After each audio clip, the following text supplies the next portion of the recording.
हाँ जी, good evening, सबको नमस्कार। उम्मीद करता हूँ सब लोग अच्छे हैं। तो हमारे देश में पॉलिटिक्स और जुडिशियरी में सोशली और इकोनॉमिकली बैकवर्ड क्लासेस को लेकर के जो भी घटनाएं घटी थी, उसी के संदर्भ में मैं आज आप लोगों को मंडल कमीशन और Indira Sahni versus Union of India case के बारे में बताऊंगा। तो ये देखिए, द वेयर इंडिया के इंस्टाग्राम पेज पर एक खबर छपी थी, Mandal the face behind the 6 letters that changed India in 1990। Qurban Ali का लेख है। इसी से प्रेरित होकर मैं आज का ये ब्लॉग बनाया। तो देखिए, मिस्टर मंडल का पूरा नाम था बाबू बिंदेश्वरी प्रसाद मंडल। 1918 में उत्तर प्रदेश के बनारस में जन्मे और इनके पिताजी बिहार के भागलपुर में मुरहो एस्टेट के जमींदार थे। तो देखिए, मिस्टर मंडल का जो पॉलिटिकल कैरियर है ये 1952 से शुरू होता है और 1979 तक चलता है। 1952 में जब बिहार में सबसे पहले फर्स्ट टाइम जनरल इलेक्शन हुआ था, उसमें इन्होंने पिताजी की जो जमींदारी थी माधेपुरा भागलपुर में, उसी कंस्टिट्यूएंसी से खड़े हुए कांग्रेस के सिंबल पर जीत हासिल करे।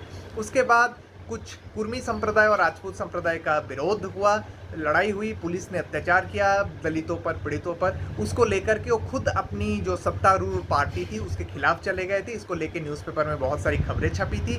फिर अलग अलग समय ये जयप्रकाश नारायण जी के साथ, कभी राम मनोहर लोहिया जी के साथ, कभी अपनी पार्टी बना करके, कभी विधायक बन करके, कभी सांसद बन करके लगे रहे और समाज के जो पिछले तबके थे उनकी भलाई के जो लड़ाई थी उसमें जुटे रहे।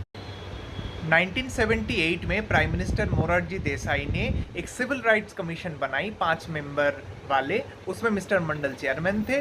उस कमीशन का नाम था सोशली और इकोनॉमिकली बैकवर्ड क्लास कमीशन। ठीक है, इस कमीशन ने 1980 में अपना रिपोर्ट सबमिट किया, जिसमें बोला गया कि केंद्र सरकार की नौकरी में SC/STs के लिए 22.5% और OBCs के लिए 27% आरक्षण होना चाहिए।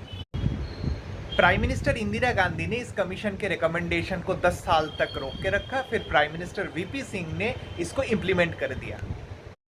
के बाद देश भर में अपर कास्ट और लोअर कास्ट के बीच लड़ाइयाँ चालू हो गई। उस समय ये इंदिरा साहनी जी अपनी पिटीशन लेकर सुप्रीम कोर्ट पहुंचे। उन्होंने बोला कि ये इक्वालिटी ऑफ अपॉर्चुनिटी का जो कॉन्स्टिट्यूशनल राइट है उसका वायलेशन है।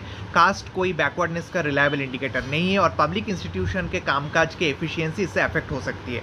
तो 1989 में जस्टिस रंगनाथ मिश्रा ने इसके ऊपर स्टे दिया और फिर 9 जजेस के कॉन्स्टिट्यूशन बेंच 16 नवंबर 1992 को 6:3 की रेशियो में इसके पक्ष में अपना फैसला दिया। तो इसीलिए जब भी कभी देश में सोशली और इकोनॉमिकली बैकवर्ड क्लासेस की राइट्स जो है, अधिकार जो है, उसको लेके बात आती है तो मंडल कमीशन की बात आती है और ये 1992 से लेकर के आने वाले कई सदियों तक रहेगा।